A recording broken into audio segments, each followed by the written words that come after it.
मैं स्वतंत्र कुमार और आप सभी का स्वागत करता हूं आपके अपने चैनल शॉर्ट हैंड टीम पर। तो दोस्तों, आज के इस वीडियो में दैनिक जागरण के संपादकीय से 428 शब्दों के डिक्टेशन को हम लोग लेंगे। इसे हम लोग दो अलग अलग स्पीड में लेंगे। पहली बार में इसे हम लोग 70 की स्पीड में लिखेंगे, दूसरी और आखिरी बार में इसी डिक्टेशन को हम लोग 80 की स्पीड में लिखेंगे। अगर आप इस डिक्टेशन के पीडीएफ को प्राप्त करना चाहते हैं या इसमें आए हुए महत्वपूर्ण शब्दों की आउटलाइन को जानना चाहते हैं तो आप हमारे टेलीग्राम ग्रुप को ज्वाइन कर लें। ग्रुप से जुड़ने के लिए इसी वीडियो के ठीक नीचे आपको डिस्क्रिप्शन बॉक्स में टेलीग्राम ग्रुप का लिंक मिल जाएगा, उस पर क्लिक करके ग्रुप से आप जुड़ सकते हैं। अगर वहां से आपको ग्रुप ज्वाइन करने में कोई भी प्रॉब्लम आ रही है तो सीधे आप अपने मोबाइल में टेलीग्राम ऐप को ओपन करें और वहां शॉर्ट हैंड टीम सर्च करके भी ग्रुप से जुड़ सकते हैं और पीडीएफ को प्राप्त कर सकते हैं। तो 70 की स्पीड में आपका डिक्टेशन स्टार्ट होगा 5 सेकंड के बाद। तब तक के लिए आप रेडी रहें।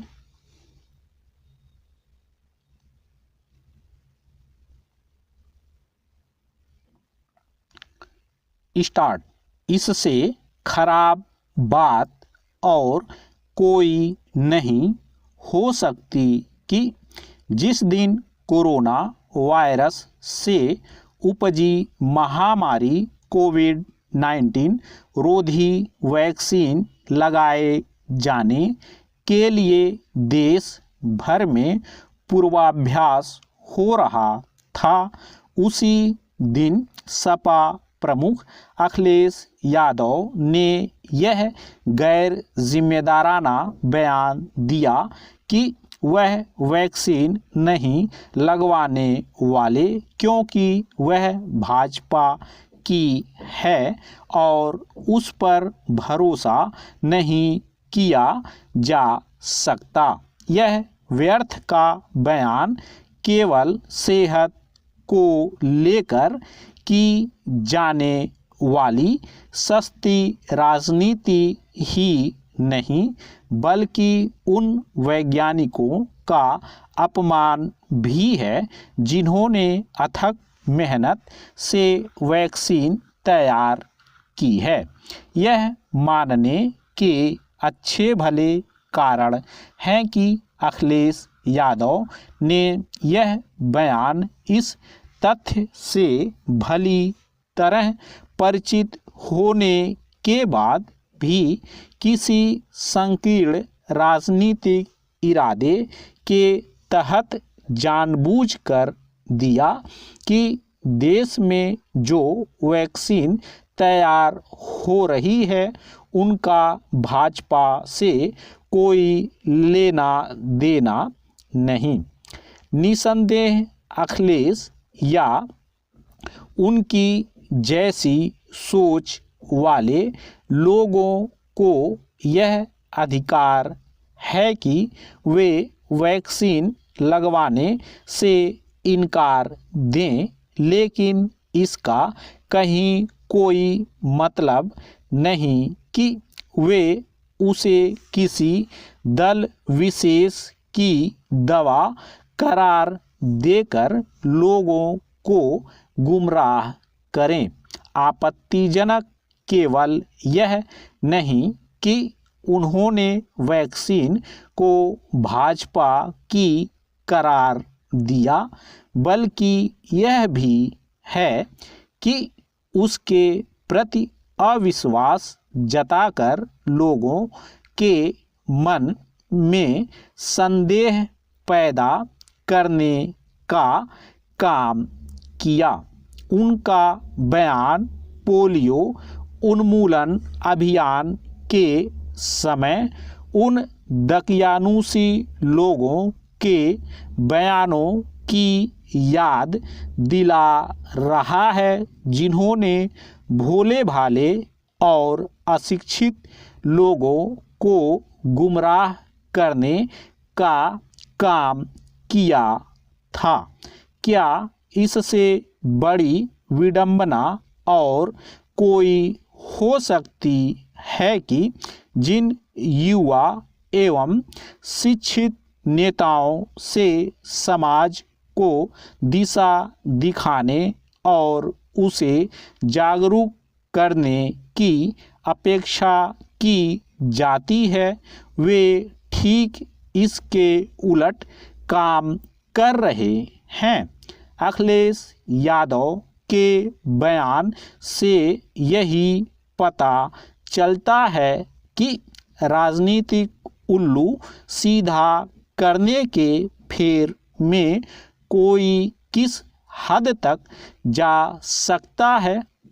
यदि वह वैक्सीन बनाने वाले वैज्ञानिकों की प्रशंसा में दो शब्द नहीं कह सकते थे और टीकाकरण अभियान की तैयारियों पर कुछ नहीं कहना चाहते थे, तो कम से कम उन्हें लोगों के मन में शक के बीज पैदा करने का काम तो नहीं ही करना चाहिए था।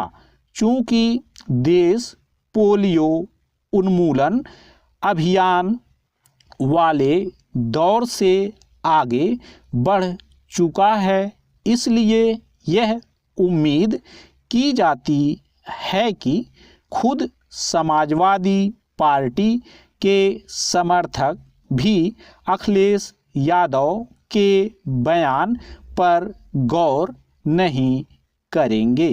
पता नहीं अखिलेश यादव ने किस इरादे से वैक्सीन को लेकर बेतुका बयान दिया, लेकिन यदि उनके निशाने पर मुस्लिम समाज है तो उन्हें यह पता होना चाहिए कि एक तो वह जागरूक हो चुका है और दूसरे कई इस्लामी देशों में भी टीकाकरण का कार्यक्रम शुरू हो चुका है।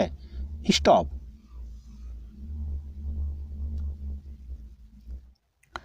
दोस्तों, इसी डिक्टेशन को दूसरी बार में हम लोग 80 की स्पीड में लेंगे और आपका समय स्टार्ट होगा 5 सेकंड के बाद। तब तक के लिए आप रेडी रहें।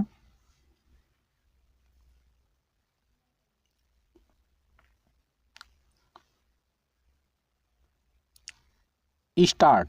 इससे खराब बात और कोई नहीं हो सकती कि जिस दिन कोरोना वायरस से उपजी महामारी कोविड-19 रोधी वैक्सीन लगाए जाने के लिए देश भर में पूर्वाभ्यास हो रहा था, उसी दिन सपा प्रमुख अखिलेश यादव ने यह गैर जिम्मेदाराना बयान दिया कि वह वैक्सीन नहीं लगवाने वाले, क्योंकि वह भाजपा की है और उस पर भरोसा नहीं किया जा सकता।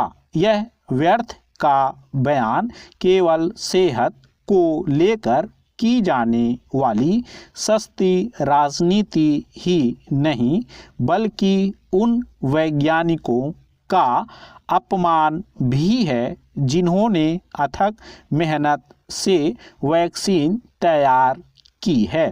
यह मानने के अच्छे भले कारण हैं कि अखिलेश यादव ने यह बयान इस तथ्य से भली तरह परिचित होने के बाद भी किसी संकीर्ण राजनीतिक इरादे के तहत जानबूझकर दिया कि देश में जो वैक्सीन तैयार हो रही है उनका भाजपा से कोई लेना देना नहीं।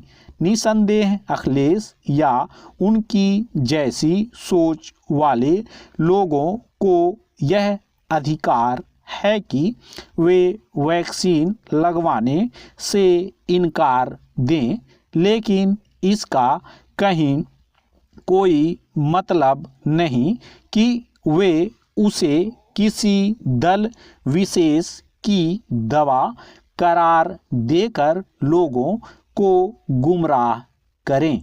आपत्तिजनक केवल यह नहीं कि उन्होंने वैक्सीन को भाजपा की करार दिया, बल्कि यह भी है कि उसके प्रति अविश्वास जताकर लोगों के मन में संदेह पैदा करने का काम किया। उनका बयान पोलियो उन्मूलन अभियान के समय उन दकियानूसी लोगों के बयानों की याद दिला रहा है जिन्होंने भोले भाले और अशिक्षित लोगों को गुमराह करने का काम किया था। क्या इससे बड़ी विडंबना और कोई हो सकती है कि जिन युवा एवं शिक्षित नेताओं से समाज को दिशा दिखाने और उसे जागरूक करने की अपेक्षा की जाती है, वे ठीक इसके उलट काम कर रहे हैं। अखिलेश यादव के बयान से यही पता चलता है कि राजनीतिक उल्लू सीधा करने के फेर में कोई किस हद तक जा सकता है। यदि वह वैक्सीन बनाने वाले वैज्ञानिकों की प्रशंसा में दो शब्द नहीं कह सकते थे और टीकाकरण अभियान की तैयारियों पर कुछ नहीं कहना चाहते थे, तो कम से कम उन्हें लोगों के मन में शक के बीज पैदा करने का काम तो नहीं ही करना चाहिए था। चूँकि देश पोलियो उन्मूलन अभियान वाले दौर से आगे बढ़ चुका है, इसलिए यह उम्मीद की जाती है कि खुद समाजवादी पार्टी के समर्थक भी अखिलेश यादव के बयान पर गौर नहीं करेंगे।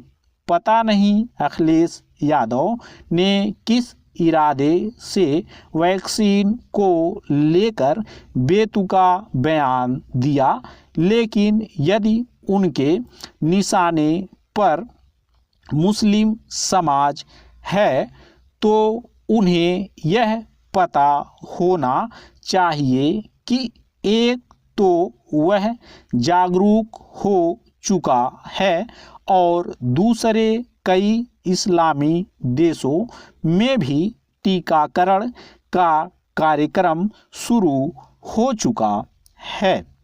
स्टॉप।